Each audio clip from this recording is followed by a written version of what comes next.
नमस्कार, मैं हूं दिव्यांशु द्विवेदी और आप देख रहे हैं द पॉइंट मीडिया। खबर पक्की है।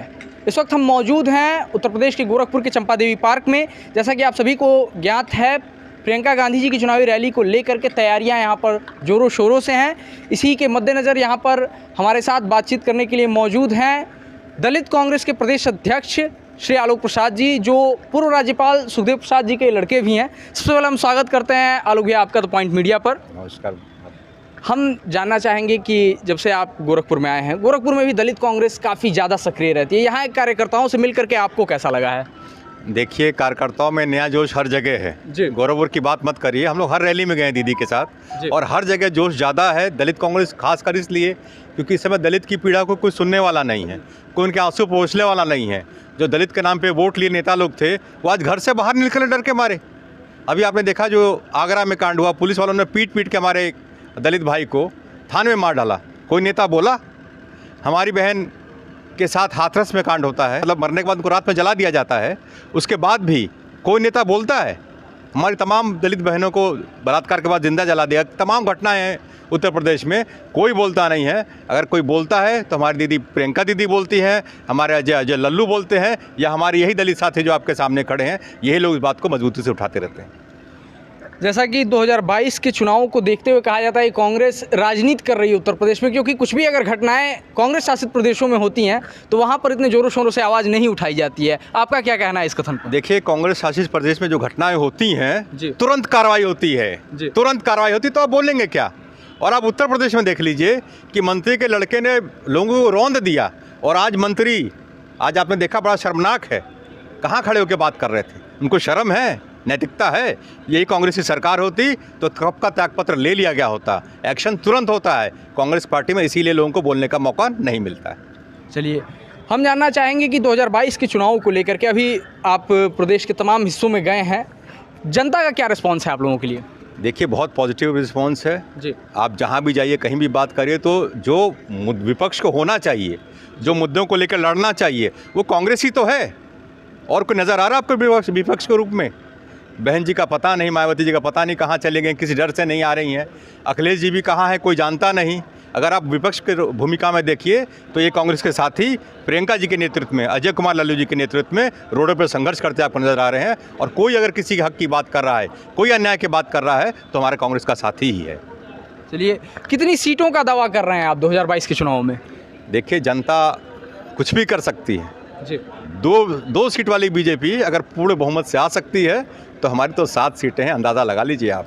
तो हम जानना चाहेंगे कि आपका क्या विचार है, कितनी सीटों पर आप तैयारी कर रहे हैं? आपसे कहा ना जी कि 2 सीटों वाली बीजेपी अगर बहुमत में आ सकती है तो हम तो 7 सीटों वाले, आप अंदाज़ा लगा लीजिए। चलिए, 7 गुना बहुमत का दावा किया है भैया ने। हम जानना चाहेंगे, गोरखपुर से हमारे साथ अमित कन्नौजिया जी मौजूद हैं।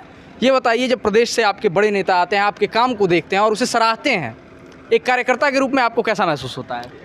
बहुत खुशी महसूस होती है कि हमारे प्रदेश अध्यक्ष जो यशस्वी और दलित समाज के लिए तत्पर जी प्रदीप नरवाल जी, इनका साथ मिलता है तो एक ऊर्जा का संचार होता है और हम लोग लड़ते हैं दलित समाज के लिए। फिर चलिए, हमारे साथ मनोज गौतम जी मौजूद हैं जो दलित कांग्रेस के प्रदेश सचिव हैं। सबसे पहले स्वागत करते हैं हम भैया आपका। आपसे जानना चाहेंगे, अपने कार्यकर्ताओं में उत्साह भरने के लिए आप क्या कहना चाहेंगे हमारे चैनल के माध्यम से?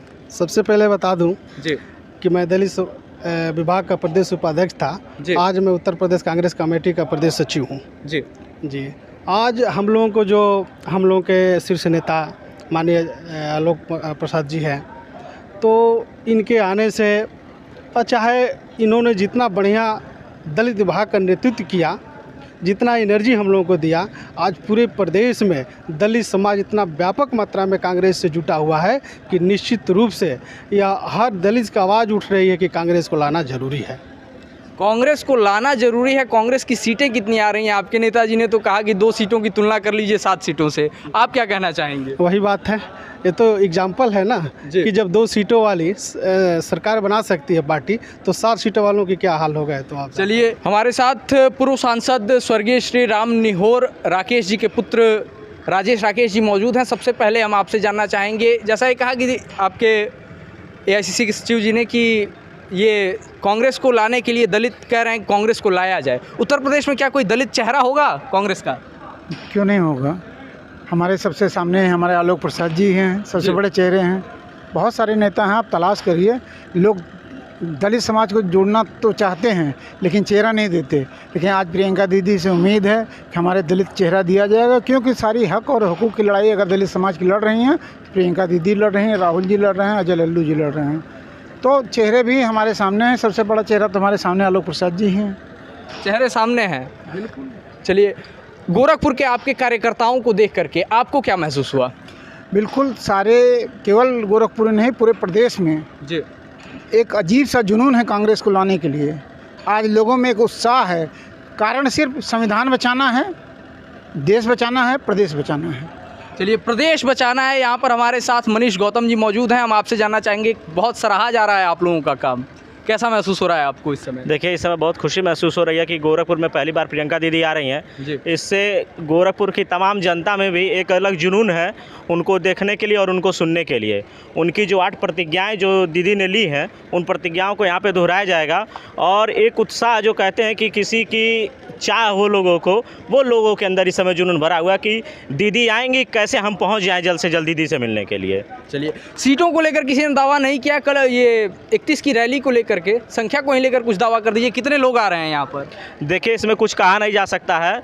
जहाँ तक हम आपको तो पहले ये बता दें कि ये योगी जी का गढ़ है और योगी जी खुद धूल चाटेंगे कांग्रेस की रैली में। चलिए, कांग्रेस की रैली में योगी जी धूल चाटेंगे। महिलाओं पर काफ़ी बात हुई, महिलाओं का काफ़ी उदाहरण पेश किया गया। हमारे साथ चेतना पांडे जी मौजूद हैं।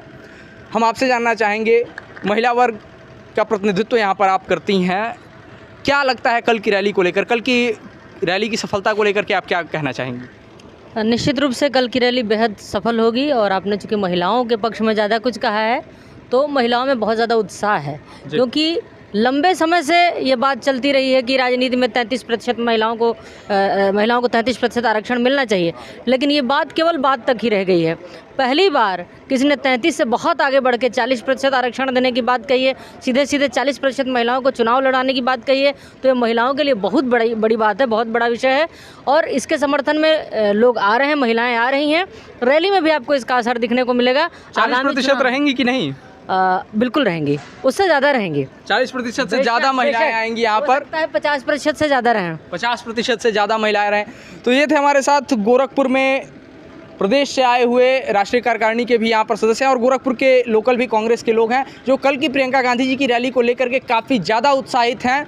तो देखना दिलचस्प रहेगा कि कल की रैली में कितनी संख्या जुटती है और कल की रैली कितनी सफल होती है। हम हर घटना पर अपनी नज़र बनाए हुए हैं, अपने दर्शकों को पल पल की अपडेट देते रहेंगे। तो जुड़े रहिए हमारे साथ, देखते रहिए द पॉइंट मीडिया, क्योंकि हम दिखाते हैं वो जो खबर पक्की है। कैमरा पर्सन अभिषेक के साथ मैं Divyanshu Dwivedi, the point media.